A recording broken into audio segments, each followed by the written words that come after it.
అనితా వంగలపూడి అనే నేను శాసనసభ సభ్యురాలిగా ఎన్నికైనందున శాసనం ద్వారా నిర్మితమైన భారత రాజ్యాంగం పట్ల నిజమైన విశ్వాసం, విధేయత చూపుతానని, భారతదేశ సార్వభౌమాధికారాన్ని, సమగ్రతను కాపాడుతానని, నేను స్వీకరించబోయే కర్తవ్యాన్ని శ్రద్ధాశక్తులతో నిర్వహిస్తానని దైవసాక్షిగా ప్రమాణం చేస్తున్నాను.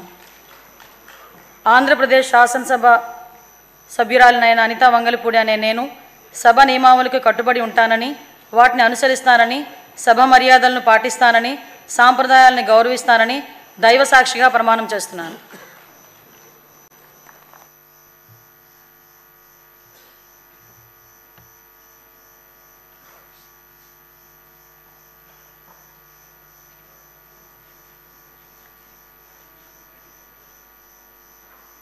శ్రీ అచ్చెన్నాయుడు కింజారపు.